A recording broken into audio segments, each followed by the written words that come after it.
आप देख रहे हैं अपना बिहार और आपके साथ मैं हूं विवेक। वैशाली में अपराधी बेखौफ हैं। 10 मिनट के भीतर दो बड़ी घटनाओं को अपराधियों ने अंजाम दिया। गुरौल में 2 लोगों को गोली मारी, गहना कारोबारी को गोली मारी गई है। दूसरे गहना कारोबारी से लूट हुई है।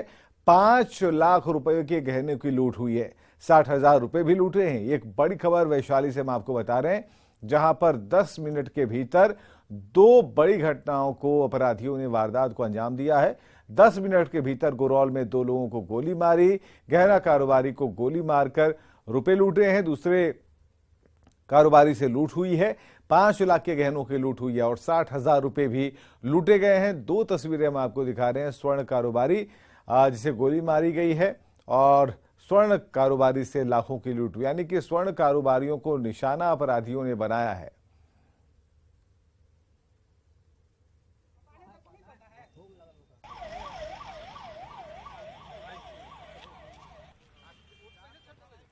दो तस्वीरें हम आपको दिखा रहे हैं। गुरौल के कोरिया की घटना, जहां पर गोली मारी है स्वर्ण कारोबारी को। वहीं दूसरी तस्वीर हम आपको दिखा रहे हैं, जहां गुरौल के सतपुरा में लाखों की लूट की गई है। यहां भी निशाना बनाया गया है स्वर्ण कारोबारी को ही।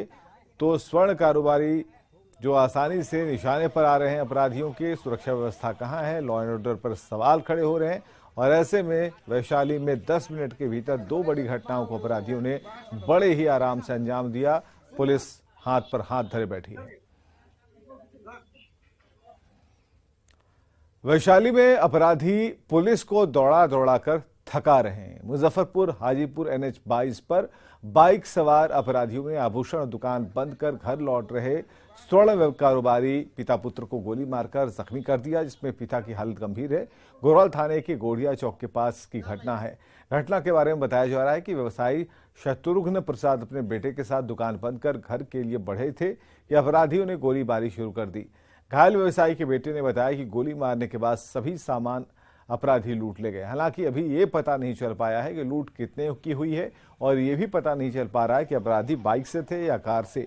हालांकि जो प्रत्यक्षदर्शी हैं उन्होंने बताया कि अपराधी कार पर सवार थे, जो घटना को अंजाम देने के बाद निकल लिए। घटना की जानकारी मिलते ही पुलिस मौके पर पहुंची, जांच में जुटी है। वहीं घायल पिता पुत्र को इलाज के लिए हाजीपुर सदर अस्पताल भेजा गया है। मेरे पापा शाम को दुकान बढ़ा के घर जा रहे थे और जैसे ही दुकान से निकले गोढ़िया पुल पे चढ़े, अपराधी ने उनको गोली मार दिया, भाई और पापा को, और जो भी सामान था उसे लूटपाट करके ले। जब हमको पता चला बाद में, तब फिर हम लोग आए। वैशाली अपराधियों की गिरफ्त में है और अपराधी पुलिस को दौड़ा दौड़ा कर भगा रहे हैं। जिले में बेलगाम हो चुके अपराधियों ने 10 मिनट के अंदर 2 बड़ी वारदात को अंजाम देकर सनसनी मचा दी। दोनों ही घटना एक ही थाना क्षेत्र में घटी है। गुरौल के सतपुरा में अपराधियों ने दूसरे आभूषण दुकानदार से हथियार के बल पर 60,000 कैश और 5 लाख का आभूषण लूट लिया। बेलवर बाजार से दुकान बंद कर स्वर्ण दुकानदार राकेश कुमार भगवानपुर बाजार स्थित अपने घर जा रहे थे और इसी बीच रास्ते में सतपुरा गांव के पास 2 बाइक पर सवार 5 अपराधियों ने हथियार के बल पर जेवर, कैश, ATM कार्ड समेत सारा सामान लूट लिया। गुरौल और भगवानपुर थाना की पुलिस मौके पर पहुंची, मामले की जांच में जुटी है। बीच रोक देने के बाद जो है साइड में हमको गाड़ी रोक लिया। उसके बाद कंडक्टर पर पिस्टल भिड़ा दिया, गाड़ी का चाबी छीन लिया। गाड़ी का चाबी छीनने के बाद जो है उस डायरेक्ट डिक्की खोल लिया। डिक्की में 5 लाख का जेवर था, 60,000 रुपया था, दुकान का चाबी भी था, पूरा एकदम चाबी छीन लिया। सिवान में एक खड़ी बाइक में अचानक आग लग गई। देखते ही देखते बीच सड़क पर बाइक धू धू कर जलने लगी। आग लगने की वजह से बाजार में अफरा तफरी मच गई और आग की घटना भगवानपुर थाना क्षेत्र के मोरा बाजार की है। बताया जा रहा है कि एक व्यक्ति बाजार में बाइक लेकर सब्जी खरीदने के लिए आया था। बाइक खड़ी कर सब्जी खरीदने लगा और इसी दौरान खड़ी बाइक में अचानक आग लग गई और काफी मशक्कत के बाद आग को बुझाया जा सका। आग लगने की वजहों का खुलासा नहीं हो पाया है। शिवहर पुलिस ने शराब माफियाओं के खिलाफ बागमती दियारा इलाके में छापेमारी अभियान चलाया और इस दौरान पुलिस और उत्पाद विभाग की टीम ने अदौरी, बेलवा, बागमती नदी में नाव के सहारे दियारा इलाके में सैकड़ों लीटर देसी शराब और शराब बनाने वाली भट्टी को ध्वस्त किया। पुलिस अधीक्षक ने बताया कि पुलिस को सूचना मिली थी कि बागमती दियारा इलाके में शराब बनाई जा रही है और इसके बाद पुलिस बलों के साथ दियारा इलाके में छापेमारी कराई गई और जल्द ही शराब माफिया को चिन्हित कर उसे गिरफ्तार करने की बात पुलिस कह रही है। शिवहर पुलिस एवं उत्पाद विभाग के द्वारा लगातार शराब से संबंधित छापेमारी की जाती है। उसी के आलोक में आज एक सूचना प्राप्त हुई थी कि बागमती नदी के किनारे शराब बनाने की सूचना मिली थी।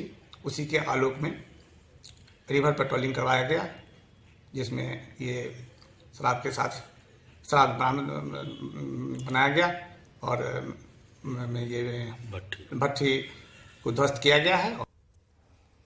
जमुई में भी देसी शराब की बड़ी खेप बरामद की गई। उत्पाद विभाग की टीम ने नगर थाना क्षेत्र में छापेमारी की, जहां से 200 लीटर देसी शराब और करीब 2500 लीटर अर्धनिर्मित शराब बरामद की गई। हालांकि इस दौरान किसी की गिरफ्तारी नहीं हो पाई।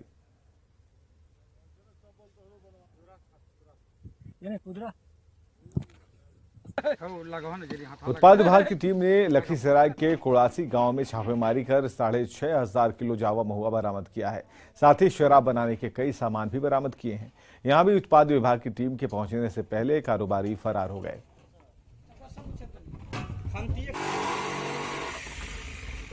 और बेगूसराय में भी देसी शराब जब्त की गई है। बरामद सामान को जला दिया गया है। छोड़ाही थाना क्षेत्र में 2000 लीटर से ज्यादा शराब जब्त की गई थी, लेकिन शराब को नष्ट करने के दौरान पर्यावरण का ख्याल नहीं रखा जा रहा। उत्पाद विभाग और पुलिस के जवान बरामद की गई प्लास्टिक को जला रहे हैं, जिससे पर्यावरण को नुकसान पहुंच रहा है।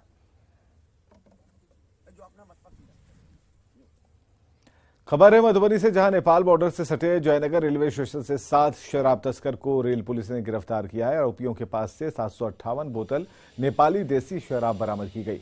बताया जा रहा है कि जयनगर रेलवे स्टेशन पर चलाए जा रहे अभियान में रेल पुलिस को कामयाबी मिली। जयनगर रेल थाना प्रभारी के मुताबिक गिरफ्तार आरोपियों में एक आरोपी जयनगर थाना क्षेत्र का रहने वाला है, जबकि 6 आरोपी दरभंगा जिले के अलग अलग थाना क्षेत्र के बताए जा रहे हैं। फिलहाल सभी आरोपियों को न्यायिक हिरासत में भेज दिया गया है। बिहार में नशे के सप्लायरों का सेफ कॉरिडोर बनता जा रहा है और इस बात का खुलासा किया है एनसीबी के बिहार झारखंड के निदेशक कुमार मनीष ने। नारकोटिक्स कंट्रोल ब्यूरो यानी कि एनसीबी पिछले कुछ साल से बिहार में लगातार कार्रवाई कर रही है। सिर्फ इस साल एनसीबी ने अब तक 8293 किलो मादक पदार्थ जब्त किया, जिसमें गांजा से लेकर चरस, अफीम, हेरोइन, काला पत्थर और काला पाउडर समेत दूसरे मादक पदार्थ हैं। वहीं इन मादक पदार्थ से जुड़े तस्करों की बात करें तो 70 इंटर स्टेट तस्कर को एनसीबी ने गिरफ्तार किया है, जबकि 622 एकड़ में लगे अफीम की फसल को भी नष्ट किया गया। बिहार में ये मादक पदार्थ नेपाल, त्रिपुरा, उड़ीसा, नॉर्थ ईस्ट और म्यांमार से लाए जाते हैं। कई राज्यों में हुए चुनाव की वजह से 2022 में 2021 की तुलना में एनसीबी की कार्रवाई थोड़ी धीमी पड़ती नजर आई। इधर गया में न्यूज 18 की खबर का बड़ा असर हुआ, जहां पुलिस ने खुलेआम हथियार लहराने वाले 4 अपराधियों को पकड़ा है। सभी को जेल भेज दिया गया है। मंगलवार को एक वीडियो वायरल हुआ था, जिसमें 6 लोग सड़क पर घूमते दिख रहे हैं और खुलेआम हथियार का प्रदर्शन कर रहे थे। एसएसपी ने बताया कि इनमें से 5 को पकड़ लिया गया है।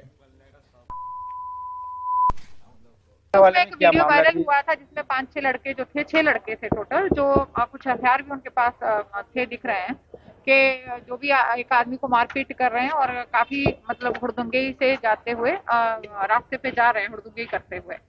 तो उसी में ये कांड दर्ज हुआ था, जिनके पास शराब की भी बरामदगी हुई है। एक लूटा हुआ जो है मोबाइल भी मिला है उनके पास से।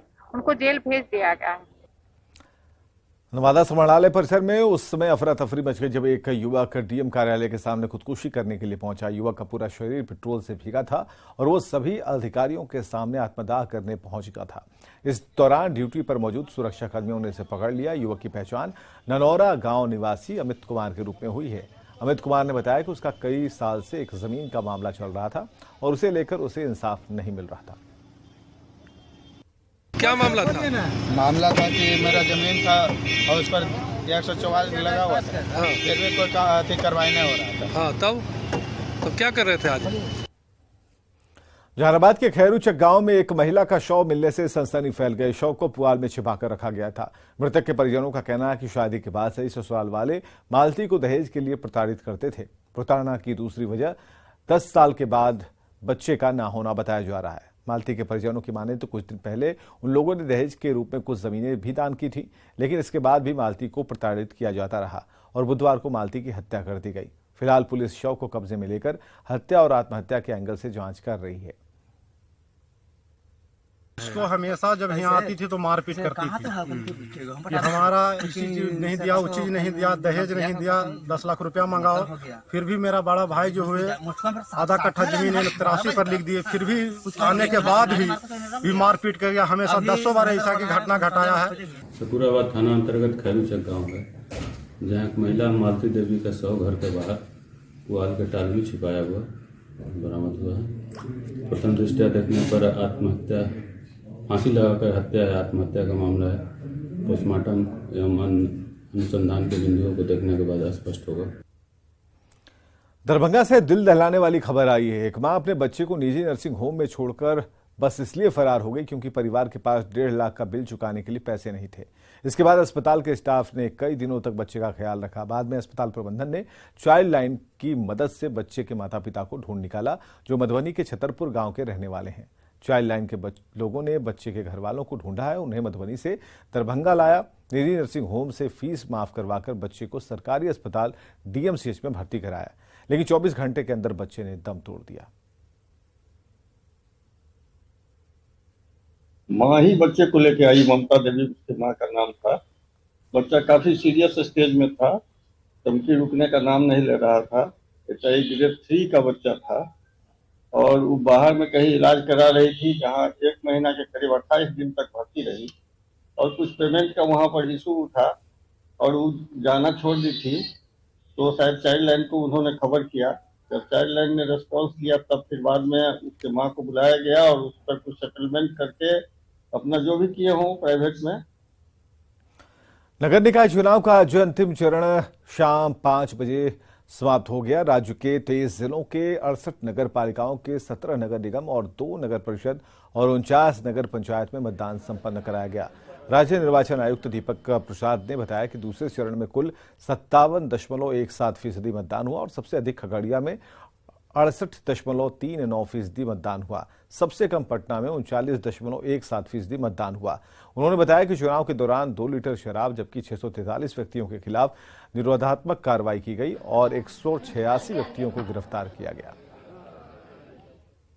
आज के जो सेकंड फेज का नगर पालिका आम निर्वाचन हुए उसमें 23 जिले इन्वॉल्व थे। 23 जिलों में निर्वाचन हुए और 68 लोकल बॉडी यूनिट्स थे और जिसमें से कि 17 नगर निगम थे, जैसे कि आपको पता होगा, और 2 नगर पंचायत, 2 नगर परिषद और 49 नगर पंचायत थे। तो इतने निकायों में चुनाव हुए। चुनावी रणनीतिकार प्रशांत किशोर ने सड़कों की जर्जर हालत को लेकर राज्य सरकार पर निशाना साधा। उन्होंने कहा कि राज्य भर में गांव की सड़कों की हालत खराब है। ज्यादातर गांव में 99% गांव में सड़क बदहाल हालत में है, चलना मुश्किल है।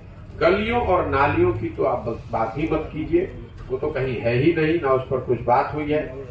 ये तब हालात है नलियों गलियों की जब 7 निश्चय में नल जल योजना की तो सब चर्चा करते हैं। 7 निश्चय का एक बड़ा प्रॉमिस था नलियों और गलियों के पक्कीकरण का। पंजाब विधानसभा अध्यक्ष कुलतार सिंह संधवा ने बिहार विधानसभा के अध्यक्ष अवध बिहारी चौधरी से मुलाकात की। अवध बिहारी चौधरी ने बिहार डायरी और मोमेंटो देकर उनका स्वागत किया। कुलतार सिंह संधवा ने कहा कि विविधता में एकता भारत की विशेषता है और यही भारत को अलग बनाता है। कुलदीप सिंह संधवा ने यह भी कहा कि गुरु गोविंद सिंह की जन्मस्थली पटना साहिब को विकसित करने के लिए बिहार के मुख्यमंत्री नीतीश कुमार ने जो काम किया है उसकी दुनिया भर में तारीफ हो रही है। अपने दायित्वों का निर्वहन करेंगे, ये मैं आशा उम्मीद रखता हूं और उसी दिशा में विधानसभा के प्रक्रिया और कार्य संचालन नियमावली और संविधान के प्रति जागरूकता के साथ हमें अनुशासन में रह करके अपने दायित्वों का सही तरीके से हमें निभाना चाहिए। नए साल का पहला दिन बड़ी उम्मीदें लेकर आता है। लोग साल के पहले दिन हर कोई कहीं न कहीं घूमने जाना चाहते हैं। पटना में भी कुछ खास जगह हैं जहां हर साल लोग नए साल का सेलिब्रेशन करने जाते हैं। पटना की कौन सी वो जगह है जहां 2023 के पहले दिन पटना वासियों की भीड़ रहेगी, देखते हैं। साल 2022 खट्टी मीठी यादों के साथ जाने वाला है और नए साल 2023 के आने में महज चंद दिन बचे हैं। नए साल के स्वागत के लिए पटना के लोग भी बाहें खोले खड़े हैं।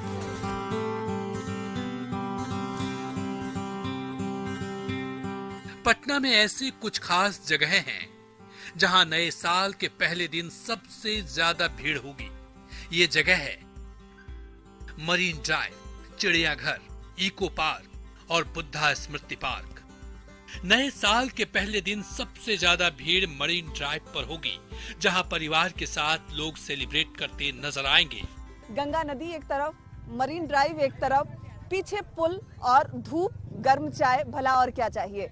नए साल को मनाने के लिए, एंजॉय करने के लिए और क्या चाहिए। पार्किंग की जगह है यहाँ पे, परिवार के साथ, अपने दोस्तों के साथ लोग नए साल की खुशियां मनाने मरीन ड्राइव जरूर आएंगे और उसकी तस्वीर बयां कर रही है। ऐसे तो हर दिन मरीन ड्राइव पर हजारों लोग आते हैं, लेकिन उम्मीद की जा रही है कि नए साल की खुशियां यहाँ लाखों लोग मरीन ड्राइव पर मनाएंगे, क्योंकि यहाँ आइए, सेल्फी पॉइंट भी है ये, सेल्फी क्लिक कराइए, गर्म गर्म चाय पीजिए, ठंड का मौसम है और ठंडी हवाएं, सर्द धूप और बस खुशियां ही खुशियां। मरीन ड्राइव पर कई ऐसी चीजें हैं जो पर्यटकों को आकर्षित करती है। इसमें एक है सज धज कर खड़े घोड़े, जिसकी सवारी लोगों को खूब भाएगी। सबसे पहले इन घोड़ों को देखिए। जो भी मरीन ड्राइव यहाँ घूमने आएगा वो यहाँ पे घूमने के साथ साथ घोड़ों की सवारी भी कर सकता है और उसकी यहाँ तैयारी की गई है। खासकर 1 जनवरी के लिए यहाँ कई घोड़े सज धज कर तैयार हैं। पटना में नए साल पर लोगों को आकर्षित करने वाली दूसरी जगह है चिड़ियाघर, यानी पटना जू। नए साल सेलिब्रेशन की बात हो तो सबसे पहले याद आता है पटना जू। पटना जू में लोग अपने नए साल को यादगार बनाने के लिए यहाँ आते हैं और अपने फ्रेंड्स के साथ, फैमिली के साथ एंजॉय करते हैं और उसके लिए पटना जू में हर साल भव्य तैयारी भी की जाती है। इस बार का जो नजारा है वो अलग नजर आने वाला है। कारण ये है कि पिछले 2 सालों से कोरोना के कारण पटना जू में लोग सेलिब्रेशन करने नहीं आ रहे थे, लेकिन इस बार टिकटों की जो बुकिंग है वो कई दिन पहले से ही शुरू हो गई है। वैसे तो पटना के इको पार्क में सालों भर लोगों की भीड़ रहती है, लेकिन नए साल के पहले दिन यहाँ कुछ खास नजारा दिखने वाला है। कुछ परिवार हैं ऐसे तो आम दिन में ये लोग ऐसे एंजॉय करते हैं, लेकिन न्यू ईयर का क्या प्लान है? क्या नाम है आपका? न्यू ईयर में भी हम लोग ऐसे ही खेलेंगे और पार्क में एंजॉय करेंगे आकर बच्चों लोग को लेकर, क्योंकि बच्चों लोग की भी छुट्टी हो चुकी है तो वो लोग भी थोड़ा एंजॉय करेंगे फैमिली के साथ। धीरूभाई अंबानी की 90वीं जयंती पर रिलायंस फाउंडेशन ने अगले 10 साल में उच्च शिक्षा के लिए 50,000 छात्रवृत्तियों की घोषणा की। रिलायंस फाउंडेशन ने यह घोषणा की कि वो देश में उच्च शिक्षा प्राप्त करने वाले छात्रों को 10 सालों में 50,000 छात्रवृत्ति देगा। फाउंडेशन ने कहा कि ये छात्रवृत्ति भारत में उच्च शिक्षा प्राप्त करने वाले विद्यार्थियों को दी जाएगी। ये छात्रवृत्तियां रिलायंस फाउंडेशन की युवाओं के लिए प्रतिबद्धता को दिखाती है। आर्थिक रूप से कमजोर और पढ़ने में होशियार 5,000 स्नातक छात्रों को रिलायंस फाउंडेशन साल 2022-23 में 2 लाख रुपए तक की छात्रवृत्ति देगा और साथ ही 6 लाख रुपए तक की मेरिट आधारित स्नातकोत्तर स्तर पर 100 छात्रवृत्तियां दी जाएंगी। दोनों ही छात्रवृत्तियां अध्ययन की पूरी अवधि के लिए होंगी। और इस मौके पर रिलायंस फाउंडेशन की चेयरपर्सन नीता अंबानी ने कहा कि मेरे ससुर धीरूभाई अंबानी को युवा शक्ति पर और उनकी क्षमता पर बड़ा भरोसा था। मुकेश अंबानी और मेरा मानना है कि ये पीढ़ी ज्ञान, नवाचार और नेतृत्व के माध्यम से भारत की विकास गाथा का सबसे शानदार अगला अध्याय लिखेगी। नीता अंबानी ने कहा कि देश की आधी आबादी से अधिक युवा 25 साल से कम उम्र के हैं। देश में उच्च शिक्षा के क्षेत्र में युवाओं की पहुंच और मजबूत हो, इसके लिए रिलायंस फाउंडेशन प्रतिबद्ध है। खबरों में